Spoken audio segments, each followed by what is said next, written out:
नमस्कार दोस्तों, स्वागत है आपका मैथ्स मैजिक पे। तो दोस्तों, RRB group D exam date out हो चुका है, जैसे कि आप लोग को पता होगा। मात्र 30 दिन का आप लोग का समय दिया गया है। इस 30 दिन में आप लोग क्या बेहतर कर सकते हैं, ये आपके ऊपर डिपेंड पड़ता है। आज इसी के बारे में हम लोग चर्चा करेंगे। यदि आप न्यू स्टूडेंट हैं या पुराना स्टूडेंट है, न्यू स्टूडेंट है तो आप लोग स्कोर और कैसे बढ़ा सकते हैं, या पुराना स्टूडेंट है तो उसके लिए आपका क्या स्ट्रेटेजी होना चाहिए, 2-4 नंबर और भी आपका बढ़ सकता है। ठीक है, 30 दिन मेरे दोस्त समय काफ़ी कम नहीं होते हैं। 30 दिन काफ़ी समय होते हैं। यदि आप लोग 8 से 10 घंटा अनुशासित तौर पे पढ़ाई डेली करते हैं 30 दिन के लिए, तो आपके लिए वो वरदान साबित हो सकता है। ठीक है, तो आज इस टॉपिक पे हम लोग इसी बात करेंगे, इस विषय पे बेस्ट स्ट्रेटेजी, मास्टर स्ट्रेटेजी क्या अपनाए जो आपके आप लोग अपना स्कोर बूस्ट कर सकते हैं। ठीक है, 80+ स्कोर जा सकता है मेरे दोस्त। मैथ रीजनिंग में फुल मार्क्स कैसे लाइएगा आप लोग, इसके बारे में भी हम लोग डिस्कस करेंगे।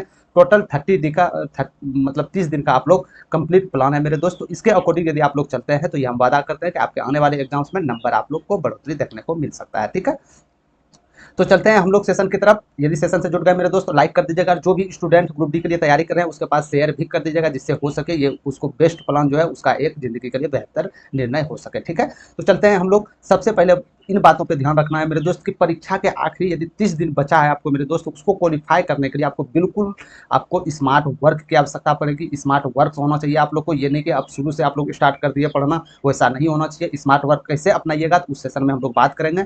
और कि रणनीति रिवीजन पर ध्यान देना होगा, बिल्कुल रणनीति के साथ करना होगा। ये नहीं कि कोई भी किताब उठा के कहीं से भी पढ़ना स्टार्ट कर दिए। ठीक है, बिल्कुल आप लोग के पास एक स्मार्ट वर्क होना चाहिए और रणनीति बिल्कुल फोकस होना चाहिए। क्या पढ़ना है, क्या नहीं पढ़ना, क्या सही है, क्या पढ़ाई के लिए सही नहीं है, ये सबसे बड़ा इंपॉर्टेंट है। ठीक है मेरे दोस्त, तो चलते हैं हम लोग इसके बारे में डिस्कस करते हैं। कुछ है इसमें टॉपिक, कुछ नियम है, आप लोग इसके साथ आपको रहना होगा। ठीक है, तो कुछ नियम देखेंगे। यदि उस नियम पे आप लोग चलते हैं, उसको फॉलो करते हैं, तो कहीं ना कहीं उसके लिए आपको बहुत ही ज़्यादा बेनिफिट देखने को मिल सकता है मेरे दोस्त। बहुत सारे स्टूडेंट जो टॉपर्स स्टूडेंट रहते हैं वो सब इसी रणनीति के कारण आगे बढ़ते हैं। ठीक है, यदि आपके पास कोई प्लान नहीं है या कोई स्ट्रेटेजी नहीं है तो कोई फायदा नहीं है पढ़ाई करने से। स्ट्रेटेजी के साथ पढ़ाई करने में मेरे दोस्त समय भी बचेगा और स्कोर भी बेहतर हो। ठीक है, तो सबसे पहले आप जिस चीज़ के लिए तैयारी कर रहे हैं, जिस एग्जाम्स के लिए क्वालिफाई के लिए तैयारी कर रहे हैं, सबसे पहले उसका कमजोरी जान लेना अति आवश्यक है मेरे दोस्त।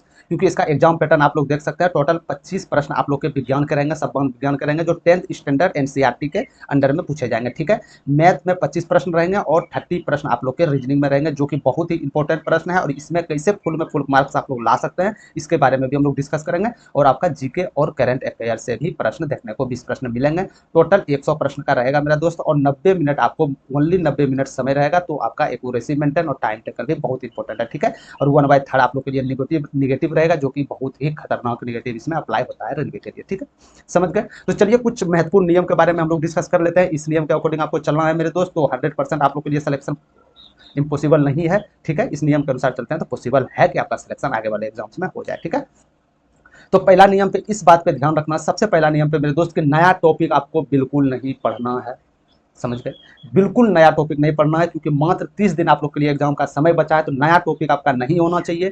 अगर कोई टॉपिक बिल्कुल नहीं आता है तो परीक्षा में उसका यदि वेटेज कम है तो उसे अभी छोड़ दें। यानी कि जो वेटेज आप लोग बिल्कुल न्यू है, आप उसको पढ़वे नहीं किए हैं और वो परीक्षाएं में भी कम आता है, मान के चलिए 1 नंबर या 2 नंबर पड़ता है, तो उसको पढ़ने से कोई मतलब नहीं रह जाता है मेरे दोस्त। उसको आप अभी के लिए 30 दिन के लिए जो फिलहाल है इसमें आप उसको छोड़ सकते हैं। केवल उन्हीं टॉपिक या उन्हीं आपको चैप्टर को मजबूत करें जिन्हें पहले से पढ़ा हुआ है, जिसमें पहले आप लोग ऑलरेडी पढ़ चुके हैं, कंप्लीट कर चुके हैं। क्योंकि ये 30 दिन रिवीजन का डे है मेरे दोस्त। रिवीजन आप कहाँ आपका गलती है वो सुधारने का विषय है। ठीक है, तो सबसे पहला नियम आपको ये अपनाना है, बिल्कुल नया टॉपिक नहीं पढ़ना है। ये नहीं कि कोई भी आके बता दिया कि ये टॉपिक पढ़ लो, इसमें 5 प्रश्न आ जाएंगे जो आप कभी पढ़े नहीं थे, तो उस पर विशेष ध्यान नहीं देना। जो आपने पढ़ रखा है उसी के बारे में और भी बेहतर उस पर कैसे कर सकते हैं उस पर चर्चा करेंगे आप लोग। ठीक है, दूसरा नियम पे चलते हैं। दूसरा महत्वपूर्ण नियम यह है कि रिवीजन, मॉक टेस्ट और पिछले साल जो पीवाईपी प्रश्न 2025 में ग्रुप डी में जो पूछे गए थे उस पर आपको ध्यान केंद्रित करना है मेरे दोस्त। क्यों क्यों करना है, आइए आगे देख लेते हैं। कि आपका 60% समय अभ्यास में जाना चाहिए। ठीक है, और 40% कमजोर विषयों को सुधारने में लगाएं। आप जितना भी 8 से 10 घंटा पढ़ाई कीजिएगा या 12 घंटा पढ़ाई कीजिएगा मेरे दोस्त, तो उसमें 60% जो आपका समय है, आधा से ज़्यादा समय आप अभ्यास में लगाइए। जो प्रश्न पढ़ चुके हैं, जो चैप्टर पढ़ चुके हैं या जो सब्जेक्ट पढ़ चुके हैं उस पर विशेष ध्यान लगाना है। और जो आपका कमजोर विषय है उसमें 40% ध्यान लगाना है। यानी कि जो आपका कमजोर विषय है उसी में दिन भर लगा दिए तो पता चलेगा जो आपका स्ट्रॉन्ग विषय भी था उसमें भी स्कोर कम हो सकता है। ठीक है, तो रोज आप लोग प्रैक्टिस करें, हर दिन 200 से 300 प्रश्न हल करने का लक्ष्य रखें आप लोग हर एक सब्जेक्ट में। क्योंकि 8-10 घंटा कम नहीं होते हैं मेरे दोस्तों। हर एक जो सब्जेक्ट है 2 से 3 प्रश्न आप लोग पीवाईपी प्रश्न देखें। क्योंकि पीवाईपी प्रश्न जो है एक स्तर आप लोग जांचने का बहुत अच्छा उपाय है कि रेलवे द्वारा जो पूछा जाता है रेलवे में प्रश्न ग्रुप डी में उसका स्तर क्या रहने वाला। ठीक है, लेवल क्या रहने वाला। चलते हैं तीसरे नंबर, महत्वपूर्ण इंपॉर्टेंट बातों पे ध्यान देते हैं। रोज मॉक टेस्ट आपको लगाना है, चाहे वो मॉक टेस्ट लगाइए या पीवाईक्यू लगाइए, डेली आपको मॉक टेस्ट लगाना है। हर दिन कम से कम एक फुल टेस्ट तो आपको लगाना है। यदि आपके पास समय नहीं है, रिवीजन में समय चला जा रहा है, कम से कम एक मेरे दोस्त फुल टेस्ट नियमतः बोलता है कम से कम 2 आप मॉक टेस्ट लगाइए, एक सवेरे एक शाम। लेकिन समय नहीं मिलता है तो कोई बात नहीं है, एक आप मॉक टेस्ट डेली लगा सकते हैं। टेस्ट देने के बाद ये जरूर देखें कि कौन सा प्रश्न गलत हुआ और क्यों हुआ है, यही सबसे बड़ी आपकी तैयारी है। सबसे ज़्यादा स्टूडेंट गलती क्या करते हैं, मॉक टेस्ट लगा देते हैं, जिस मॉक टेस्ट में अच्छा नंबर आए, 80 नंबर आए, बिल्कुल उसको छोड़ देते हैं कि ये मॉक टेस्ट तो मेरे अकॉर्डिंग है, इसमें अच्छा नंबर आ गया तो इसमें क्या देखने की जरूरत है, जो कि बिल्कुल गलत है मेरे दोस्त। उसको आप लोग जो क्यों गलत हुआ, जो प्रश्न गलत हुआ वो आखिर क्यों गलत हुआ, सही प्रश्न को भी आप लोग चेक कीजिए। ये आपका सबसे बड़ा तैयारी है, याद रखिएगा मेरे दोस्त, सबसे बड़ी ये तैयारी है जो कि अधिकतर स्टूडेंट इसको फॉलो नहीं करते हैं। समझ में आ रहा है आप लोग को? ठीक है, तो जो आप लोग मॉक टेस्ट दिए उस पर विशेष अध्ययन करना, कौन प्रश्न गलत हुए, क्यों हुए, क्यों नहीं हुए, किसमें किस प्रश्न में ज़्यादा टाइम लग रहा है, वो सब बातों पे महत्वपूर्ण ध्यान आपको देना है। तो जो जो नियम बताए जा रहे हैं मेरे दोस्त, वो नियम को आपको सावधानी पूर्वक इस पे 30 दिन, मात्र ओनली 30 दिन समय बचा है मेरे दोस्त, ये समय जल्द ही गुजर जाएगा आप लोग के लिए। तो इस नियमों को आप लोग फॉलो करते चलें, 100% है कि आपके स्कोर में कुछ ना कुछ सुधार देखने को मिल जाएगा। ठीक है, कुछ और महत्वपूर्ण नियम है मेरे दोस्त। रिवीजन आप लोग अवश्य करें, जो चीज पढ़ चुके हैं आप लोग रिवीजन करें। आप लोग क्या करते हैं, रिवीजन नहीं करते हैं, मैथ कंप्लीट हो गया या रीजनिंग कंप्लीट हो गया या साइंस कंप्लीट हो गया तो आप लोग रिवीजन नहीं करते, पढ़ तो लिए, रिवीजन करने से क्या फायदा, जो कि सबसे बड़ा गलती आप लोग के लिए है। रिवीजन आप लोग अवश्य करें, हर रात 1 से 2 घंटे सिर्फ फार्मूला और स्मार्ट नोट्स जो आप बनाए थे, शॉर्ट नोट्स बनाए होंगे ना, जो स्मार्ट तरीके से बनाए होंगे, पूरा लेंदी नहीं गया होगा, शॉर्ट नोट्स, बिल्कुल छोटा सा नोट्स, जो गलत किए गए प्रश्नों को रिवीजन करें। बिना रिवीजन में पढ़ी हुई चीजें जल्दी भूल जाती है, समझ गए आप लोग? तो रिवीजन हर एक करें, जैसे आपको 1 से 2 घंटा सिर्फ रिवीजन में, क्या फार्मूले रिवीजन में, शॉर्ट नोट जो आप बनाए होंगे जो भी सब्जेक्ट का है, जैसे मैथ का बनाए होंगे तो उसमें कुछ फार्मूला आपने नोट करके रखा होगा कि हाँ ये फार्मूला इंपॉर्टेंट है, या आपने जो भी आगे साइंस में लिखे होंगे तो कुछ ऐसा टॉपिक का लिख दिए होंगे कि हाँ ये प्रश्न आगे पूछा जा सकता है या हम इसको भूल रहे हैं, तो शॉर्ट नोटिस आप लोग बनाए होंगे। तो उन विषयों पर 1 से 2 घंटा आप लोग जरूर इस पर फोकस कीजिएगा मेरे दोस्त। और जो प्रश्न गलत किए गए हैं उसका रिवीजन 100% रिवीजन करें, जो प्रश्न आपके लिए गलत हो रहा है। ठीक है, तो बिना रिवीजन यदि पढ़ी हुई चीजें हैं ना, जल्दी भूल जाता है। यदि आपने एक चीज, कोई चीज कंप्लीट कर लिया, यदि आप उसको दोहरा के नहीं उस पर समय दीजिएगा, नहीं देखिएगा, तो वो प्रश्न आप लोग के लिए एक बार एग्जाम में, क्योंकि एग्जाम में मेरे दोस्त प्रेशर रहता है, और प्रेशर में कोई भी चीज़ करना, एग्जाम देना बहुत ही इंपॉर्टेंट है। पढ़ा हुआ चीज़ भी वहाँ अक्सर भूल जाता है, तो वो सबसे ज़्यादा आपको वहाँ प्रेशर ना झेलना पड़े, ना होना पड़े, तो आप लोग का जो भी है रिवीजन पूरी करें, जो भी सिलेबस है सिलेबस को कंट्रोल रखें, तो ऑटोमेटिक आपके पास कॉन्फिडेंस आ जाएगा। समझ गए? तो इन महत्वपूर्ण बातों का आप लोग को ध्यान रखें, इसी के अकॉर्डिंग पढ़ाई करना, इससे बाहर कुछ नहीं आपको करना है।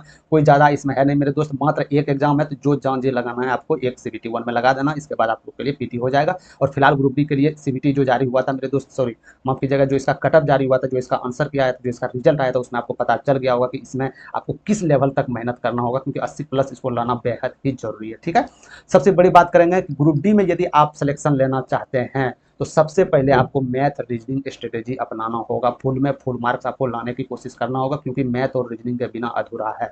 ठीक है, 55 नंबर टोटल मार्क्स वेटेज देख सकते हैं, 100 में 55 नंबर है कि मैथ और रीजनिंग से आप लोग के लिए पूछा जाएगा। तो मैथ रीजनिंग में सबसे ज्यादा आप लोग स्कोर करने का प्रयास करेंगे। कैसे करेंगे, क्योंकि अधिकतर स्टूडेंट मैथ में टाइम नहीं दे पाते, टाइम नहीं दे पाते मेरे दोस्त।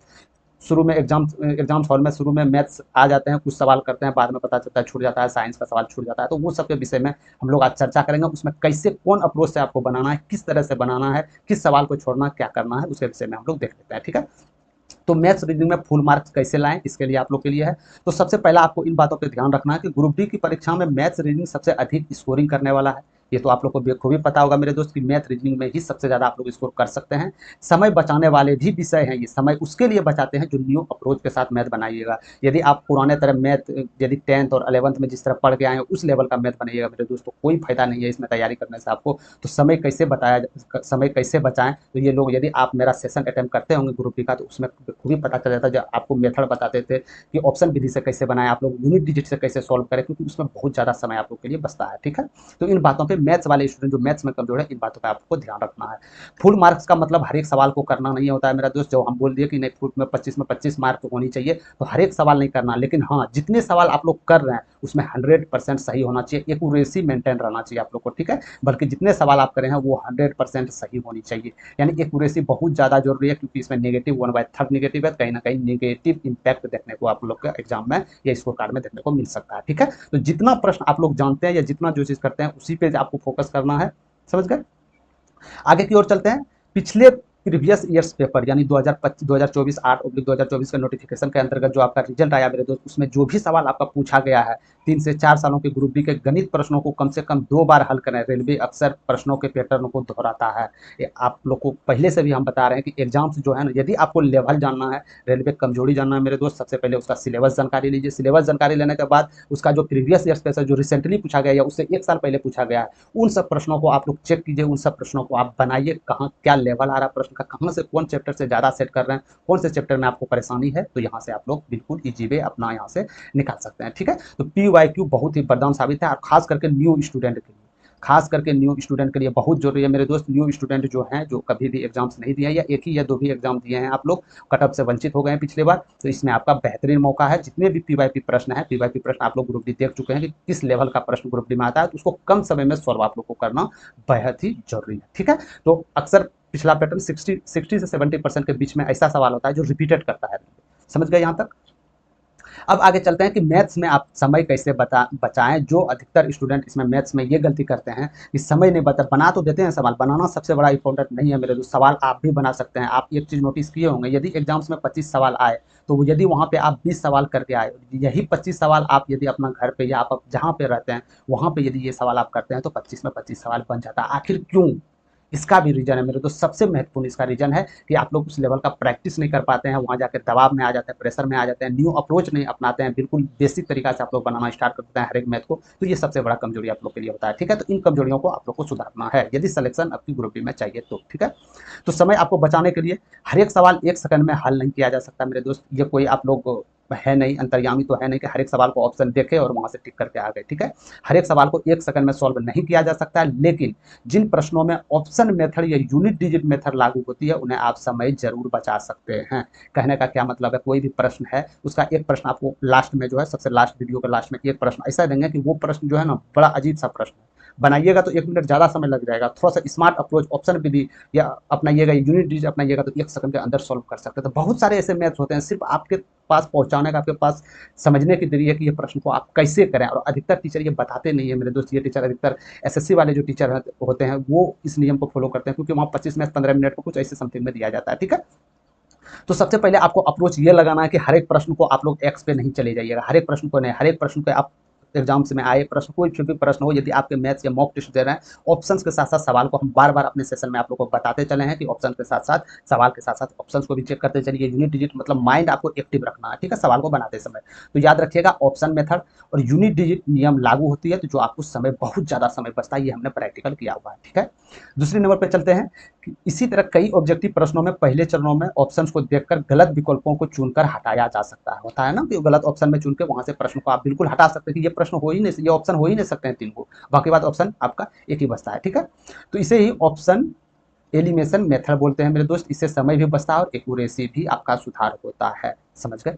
तो बिल्कुल आप लोग मैथ न्यू अप्रोच के साथ बनाना चाहिए। यदि 25 में 25 चाहते हैं आप लोग, तो न्यू अप्रोच से आना चाहिए। एक सवाल को 1 से 2 विधि बनाने भी आना चाहिए मेरे दोस्त की। एक विधि में यदि आपका लंबी समय जा रहा है, तो दूसरे विधि में कहीं ना कहीं कम समय जाए। तो ये अप्रोच आप लोग को न्यू अपनाना होगा। तो ये अप्रोच हम लोग डेली करते हैं मेरे दोस्त। सेशन जो ग्रुप डी का सेशन है, इसमें डेली करते हैं। आगे इसके बारे में भी बात करेंगे। ठीक है, तो बिल्कुल ये सब विषय पे आपको ध्यान देना है। आगे की ओर चलते हैं। पिछले सालों के जो पेपर्स होते हैं, 3 साल ये हम लोग चर्चा कर चुके हैं। जो 3 से 4 साल ग्रुप डी के जो गणित के प्रश्न, महत्वपूर्ण जो गणित के प्रश्न होते हैं, उनको अक्सर आप लोग 1 से 2 बार सॉल्व कीजिए। जिस प्रश्न में आप लोग घबरा रहे हैं या जिस प्रश्न में आपको लगता है कि ये प्रश्न मेरे अकॉर्डिंग नहीं है या उसमें आपको घबराहट होती है, तो उन प्रश्नों को 2 से 3 बार डेली कंटिन्यू आप लोग रिवीजन करें। हो सकता है आपके एग्जाम्स में आगे आ जाए, वहाँ से आप लोग इसमें बाजी मार सके। ठीक है, तो रेलवे अक्सर पिछले पैटर्नों को दोहराती है। मैथ्स हो, रीजनिंग या कोई भी सब्जेक्ट हो मेरे दोस्त, उसमें रेलवे जो है प्रीवियस ईयर पेपर जो है लेवल वो दोहराता है। ठीक है, मैथ्स में समय कैलकुलेशन नहीं बल्कि स्ट्रेटेजी बताती है। ये कोई भी प्रश्न आप किस अप्रोच के साथ कर रहे हैं, कितना समय, यदि हर एक मैथ्स के समय में, यदि हर एक रीजनिंग के आपके प्रश्न में उतना ही समय दे रहे हैं जितना एक प्रश्न में दे रहे हैं, तो आप लोग कहीं ना कहीं उसमें गलती कर रहे हैं। ठीक है, वो समय बाद में आप लोग को जाके बहुत ज्यादा तकलीफें देता है। ठीक है, तो मैथ्स में समय कैलकुलेशन, यदि 1-2 प्रश्न 25 प्रश्न है, यदि 1 से 2 प्रश्न में कैलकुलेशन भी आ गया या इसमें भी कर दिया, फिर बाद में आप सोचिए कि नहीं कैलकुलेशन आ गया, हम नहीं जानते हैं ट्रिक्स ने, ऐसा कोई बात नहीं है मेरे दोस्त। ठीक है, तो आपका समय जो है कैलकुलेशन नहीं बचाता है, याद रखिएगा, समय आपका स्ट्रेटेजी बचाती है। ठीक है, कि आप किस अप्रोच के साथ मैथ को लेते हैं, कहाँ ज़्यादा समय लगना चाहिए, कहाँ कम समय दे रहे हैं, कहाँ ज़्यादा समय दे रहे हैं। समझ गए यहाँ तक? कोई दिक्कत नहीं है। तो इन सब विषयों पे, मैथ पे यदि आप कमजोर है, यदि मैथ और रीजनिंग पे पकड़ बनाना चाहते हैं, तो इन सब विषयों पे आपको ध्यान देना होगा।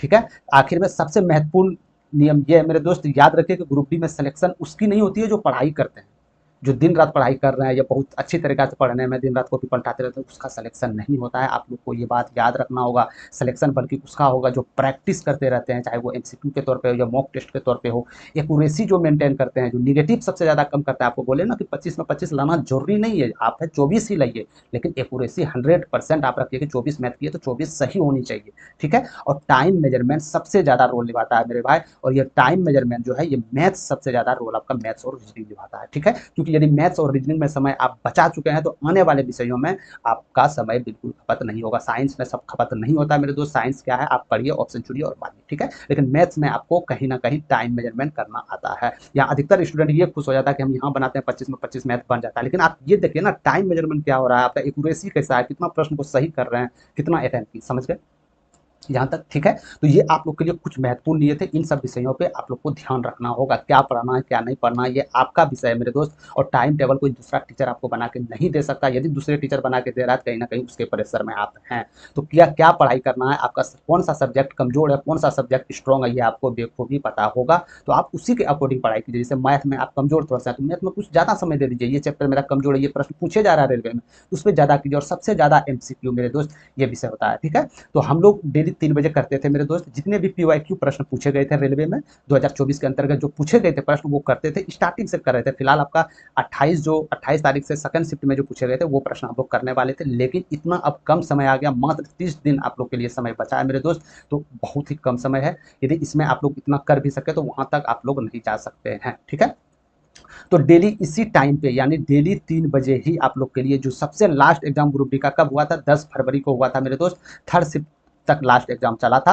तो 10 फरवरी से रिसेंटली जो पीछे प्रीवियस वाले प्रश्न है, जैसे 10 फरवरी सेकंड शिफ्ट, 10 फरवरी फर्स्ट शिफ्ट, यानी कि एक दिन में जो आपका 5, जैसे मान के चलिए 10 फरवरी 3 शिफ्ट में एग्जाम हुआ था ना, तो 10 फरवरी तीनों शिफ्ट में मिला के जो इंपॉर्टेंट प्रश्न है, जो वीवीआई प्रश्न है, जो प्रश्न आप लोग से नहीं हो पाता या हो पाता है तो उसमें समय आप लोग ज़्यादा दे रहे हैं, उसको सबसे कम मेथड में, जैसे ऑप्शन विधि से या कोई और विधि से कैसे हम लोग बनाए जो जल्दी तरह वहाँ से क्लियर मेरा हो जाए, तो आप लोग के लिए डेली 3 बजे आप लोग क्लास से जरूर जुड़ जाइएगा, ठीक है। तो ये 3 बजे आप लोग के लिए वीडियो प्रोवाइड हो जाएगा यूट्यूब पे, कितना कम समय में आप लोग कर सकते हैं वहाँ जाके बेखूबी आप लोग को पता चल जाएगा, यदि आप लोग 1-2 बार सेशन अटेम्प्ट कर लिए तो, ठीक है। तो जितने भी स्टूडेंट ने सेशन अटेम्प्ट किए होंगे जो प्रीवियस ईयर कुछ प्रश्न डाले तो उसमें उसको पता चल गया होगा कितना खूबसूरत तरीका से मैथ बनाया जा सकता है, ठीक है। बट आपको वहां तक पहुंचाना है कि वहां तक कैसे आप लोग इस अप्रोच के साथ जाते हैं, समझ गए आप लोग। तो बिल्कुल जैसे 10 फरवरी हुआ तीनों शिफ्ट, उसमें जो मेन इंपॉर्टेंट है टॉप 20 प्रश्न रहेंगे आप लोग के लिए।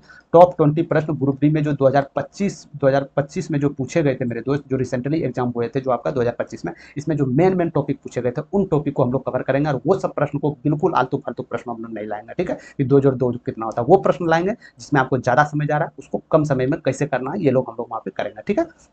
ये बात हो गया। और आने वाले जो है आपका 11 साढ़े 11 बजे के समथिंग में जो मेन इंपॉर्टेंट है, जो आपके अति संभावना है आगे आने वाले प्रश्न में, ठीक है, जो पूछा नहीं गया है रेलवे द्वारा लेकिन आगे संभावित है कि वो पूछ सकता है, तो वो टॉप 15 प्रश्न आप लोग के लिए डेली 10 से 11 बजे सवेरे आ जाएगा। और जो रेलवे में एक बात है मेरे दोस्त, जो रेलवे महत्वपूर्ण टॉपिक है, जैसे मान के चलिए कि 27 एक प्रश्न ऐसे देखे थे कि 27 तारीख 28 तारीख 29 तारीख एग्जाम्स हुए थे ना, तो उसमें जो फर्स्ट शिफ्ट में पूछे गए उसमें भी सेकंड शिफ्ट में पूछे गए, वही भी थर्ड शिफ्ट में पूछे गए, वही भी अगले दिन भी पूछे गए। तो ऐसे प्रश्न जो बार बार अनेक शिफ्टों में मल्टीपल शिफ्टों में आप लोग का प्रश्न पूछा गया है, तो उसका एक छोटा छोटा सा वीडियो के रूप में 4 मिनट का हो गया, 2 मिनट का या 5 मिनट का वीडियो के रूप में 3-4 प्रश्न वो सब क्लियर आप लोग के लिए हो जाएगा। बहुत बहुत लेंदी आप लोग के लिए नहीं सोल्यूशन होता है मेरे दोस्त, लेंदी यदि आप लोग जाते हैं तो कहीं ना कहीं आप लोग अपना टाइम मेजरमेंट में मिस कर रहे हैं, ठीक है। तो हम लोग मिलते हैं कल शाम को 3 बजे, वहां से बिल्कुल ईजी वे हम लोग कैसे करेंगे वहां से बिल्कुल देख लेंगे, ठीक है। जैसे आप लोग के लिए एक एग्जाम्पल के तौर पर ये प्रश्न आप लोग देखिएगा कैसे टाइम मेजरमेंट होता है, यही प्रश्न हम लोग करते हैं, ठीक है।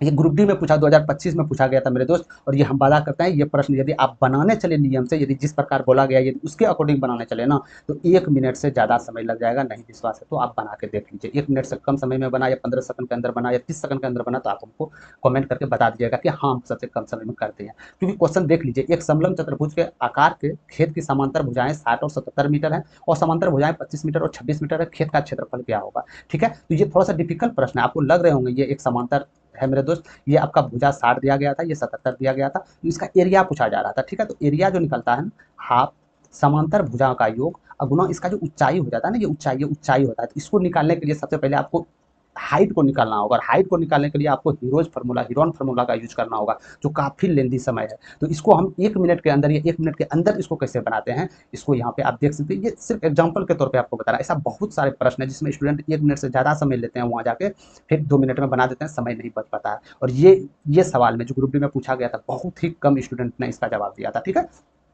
जैसे देख लेते हैं कि ए बी ये है ना, ए बी भुजाएं भी है, ये ए बी भुजाएं हैं। यदि ये ए बी भुजाएं हैं तो भुजाओं का योग होगा, तो भुजाओं का योग कितना हो जाएगा मेरे दोस्त, 137। अब गुना ऊंचाई पता नहीं है हमको, हम नहीं जानते हैं, लेकिन लेकिन एक सेकंड के लिए सोचिएगा, यहाँ कैसे अप्रोच ऑप्शन से होता है ये आप लोग देखिएगा, कि यानी इसका कुछ भी तो होगा, जो भी होगा ये एरिया दिया होगा मेरे दोस्त, ऑप्शन में जो भी होगा इसका एरिया दिया होगा। यानी यदि ये एरिया दिया होगा तो यानी 137 से तो पूरी तरह विभाजित होगा। यदि ये पूर्णांक में, फुल्ली पूर्णांक में, तो 137 से तो विभाजित होगा ही। जैसे आपको बोले कि 2 गुना 2 बराबर 4 होता है, ठीक है, तो आप ये भी तो आप बोल सकते हैं ना कि 2 से भी ये कटेगा, ये 2 से भी कटेगा, यानी कि यहाँ से जाके ये दोनों गुना होकर यदि कोई भी क्षेत्रफल आएगा मेरे दोस्त, यानी ये संख्याएं से ये क्षेत्रफल कटनी चाहिए 100%। तो 137 से कटने वाला क्या 812 कटेगा, नहीं कटेगा। 720 कटेगा, नहीं कटेगा। 1644 137 से कटेगा, जी हाँ कटेगा। क्या 1524 कटेगा, नहीं कटेगा। तो इस अप्रोच के साथ आप लोग प्रश्न को सॉल्व कर सकते हैं। ठीक है, बाकी बात इसको यदि आप प्रोसेस से बनाते हैं तो कहीं ना कहीं 1 मिनट से ज़्यादा समय लगेगा, ये मेरी गारंटी है। आप बना के देख लीजिएगा। ठीक है, समझ गए। तो ये था आप लोग के लिए 30 दिन का स्ट्रेटेजी। और मैथ्स में यदि परेशानी हो रहा है तो आप लोग भूल जाइए मैथ्स में परेशानी क्या है मेरे दोस्त। यदि आप न्यू स्टूडेंट है तो और भी अच्छी है आपके लिए समझने के लिए, कैसे आप ऑप्शन विधि से, कैसे इकाई अंक से हम लोग सवाल को करते हैं। जैसे इस सवाल को 2 सेकंड के अंदर कर दिए, मात्र कितना 70,000 बच्चे ने इसमें टेस्ट दिए थे। ठीक है, उसमें 9% ने इसका सही जवाब दिया था, बाकी बात इसको छोड़ दिए थे, स्किप कर दिए थे या तो गलत कर दिए थे। तो अप्रोच आपको न्यू अपनाना होगा, पुराना अप्रोच के साथ चलिएगा तो सिलेक्शन नहीं होगा। ठीक है, तो आज के लिए हम लोग यही रखते हैं। तो बिल्कुल इसी तरह आप लोग को अप्रोच से जाना होगा, कुछ आपको टेंशन लेने की जरूरत नहीं है। 30 दिन काफी अच्छा समय है मेरे दोस्त। यदि आप लोग 8-10 घंटे बिल्कुल कड़ी मेहनत करते हैं तो आप लोग के लिए हो जाएगा। ठीक है, तो सेशन पसंद आ गया तो लाइक जरूर कर दीजिएगा, शेयर जरूर कर दीजिएगा। आप लोग कल 3 बजे हम लोग मिलते हैं, संडे फंडे कुछ नहीं रहने वाला है। कल 3 बजे से आप लोग के जितने भी PYQ उल्टे क्रम में हो रहे हैं, यानी कि जिसका अब एग्जाम 3 तारीख को है मेरे दोस्त, तो उसके पास तो समय बहुत कम है ना, बेचारे के पास 1 महीने का समय है, तो उसको कितना जल्दी हो सके कि पिछल का पैटर्न याद हो जाए। तो जितने भी 10 फरवरी से जो रिसेंटली पूछे गए हैं उल्टे क्रम में, जो पूछे गए 10 फरवरी, 9 फरवरी, फिर 8 फरवरी, तो एक दिन में 20 प्रश्न के साथ मेन इंपॉर्टेंट प्रश्न आप लोग के सामने आएंगे। और बेस्ट अप्रोच के साथ जो प्रश्न में लेंदी होगा आप लोग कमेंट सेक्शन में बता सकते हैं। बिल्कुल हम लोग न्यू अप्रोच के साथ करते हैं, क्विकली सॉल्व के साथ करते हैं। ठीक है, तो अभी तक चैनल पे न्यू है तो आपको इसी चैनल पे हर एक वीडियो प्रोवाइड मिल जाएगा। तो यदि आप ग्रुप डी का स्टूडेंट है, समय बचाना है, सिलेक्शन लेना है, तो आप हमसे जुड़िए। मैथ्स में 100% आपका स्कोर अच्छा रहने वाला है। ठीक है, तो अभी के लिए इतना ही।